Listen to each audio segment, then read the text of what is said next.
Hey, this is Reverend Joanna Bartlett, and I just want to talk about what it means to be an empath right now and how you can deal with empathic overload and overwhelm. Because I just had two conversations in the last couple days with people who told me about how they just feel so overwhelmed right now, how their emotions are all just totally kind of at the surface and brimming over, and it just feels like it's all too much. And so that seems to be a theme that's going on in my life and the people around me. So I'll tell you what I told them. And that is there's a couple things that you can do. One is that you can learn how to not take on stuff that's not your own, right? You are not responsible. And the biggest part of this, the first part of this, is realizing that you are not responsible for taking on emotions that are not yours. You do not have to take on the emotions of the world around you or responsibility for other people's emotions. You have to be able to say no to them. You have to be able to be willing to say, nope, not mine, not going to do it, not taking it on. Um, because really, that's the biggest thing is your willingness to say no and stick with it and to create those boundaries for yourself. And your realization that you taking on other people's stuff, the stuff that's not yours, isn't going to help you at all. It's not going to help anybody else either. You really do have to take care of yourself. It might seem selfish, it might seem terrible, and that's okay. It's okay to be selfish. It's okay to look after yourself. The the example people constantly use, which is probably a little overused but is apt, so that's why we use it, is the example of being in an airplane and how the flight attendants tell you if there's a drop in cabin pressure, the oxygen mask will automatically descend from the compartment above your head, and you need to put yours on before you help anybody next to you, even small children, even other people who are helpless without you. You have to put on your own oxygen mask first. And it's true, you really do. You have to take care of yourself. Because if you're a mess, you can't do any good in the world and you can't take care of other people. That brings me to the second bit, which is you need to stop watching the news. You need to stop being so involved in and constantly keeping your finger on what is going on in the world. Because the world is a painful place right now. Maybe it always has been, but it does seem to be especially painful right now. And constantly watching the news or even just kind of really being involved in it and knowing what's going on, and it's especially on social media, it does not help you. Stop reading the comments, definitely. Just stop reading the comments. And because sometimes reading the comments is like almost a form of abusing yourself because of what people say and because of your sensitivity to it, because you can feel it, you can feel the energy behind their words, you can feel their pain, even if you know enough and have enough compassion that you know that people who are lashing out are people who are in pain. You feel that pain, right? So stop reading the comments and maybe stop being quite so involved in reading the news. I don't watch any TV news at all, and I don't read a lot of news online. I try and keep abreast of things. I can't help but have some idea of what's going on if I'm going to just be online at all, right?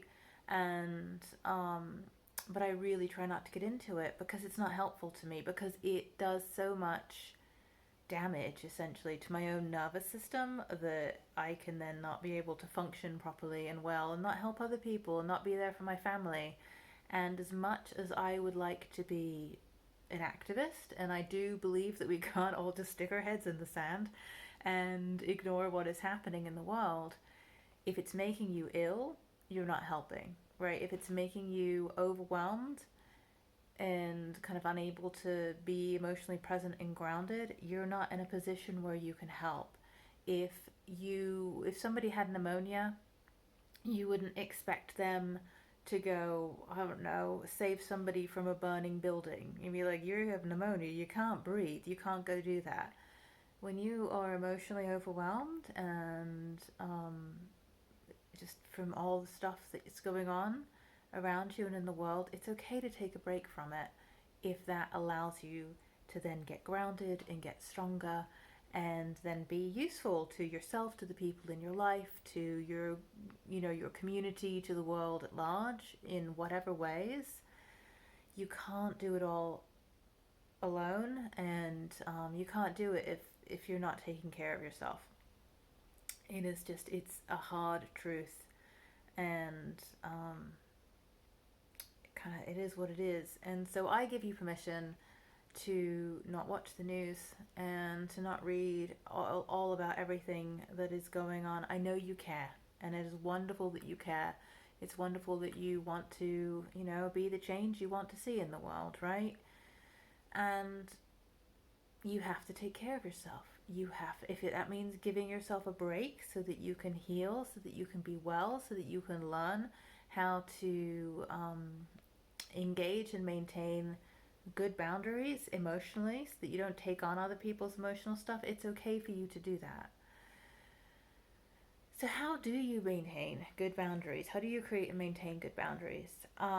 One way that I learned to do it, because sometimes if you're very emotionally sensitive, if you're empathic, you may not even realize that you are taking on other people's stuff, or you may not know the difference between their stuff and your stuff because it's all become so blended together. You don't even know how to tell the difference. So there's a couple things you can do. So I'm going to end this video with these 2 tips. And these are that you can imagine yourself being surrounded by mirrors, so that other people's stuff, other people's emotional stuff, it comes at you and it bounces off. It bounces off that reflective surface and you don't take it in. And you can do that in whatever visualization works for you, whether that's like you're coated in a shiny reflective substance on your skin, or you can be inside like a cylindrical mirror, or you can even put yourself inside of a disco ball if that makes you feel good. You can be having a little dance party on the inside, and you can be reflecting everything that comes at you back out into the world, where it goes, not your responsibility, because you're not the one sending it out to begin with. So you can do that. And the other way I like is to, and this can also help you determine what's yours and what's not yours, is to put your feet flat on the floor. If you can do this in nature, that's great. You can go hug a tree if you want to get grounded in nature, and simply say, if it's not mine, spirit, I don't want it. I like to put my arms out in the air, like I'm like letting go of it and letting go of the stuff that's not mine. And I will actually feel a lifting of emotion, a clearing of emotion when I say, if it's not mine, I don't want it. And it really does release what's not mine. When you set that boundary, you can let go of all that is not yours. And that helps you start to figure out what's yours and what's not yours, so that you maybe don't take in so much that is not yours. I will leave you with that. I would love to get your comments and your feedback on what you think about this. I know some of my thoughts might not be quite what you're used to, and that's okay. And I will see you in the next video. Bye.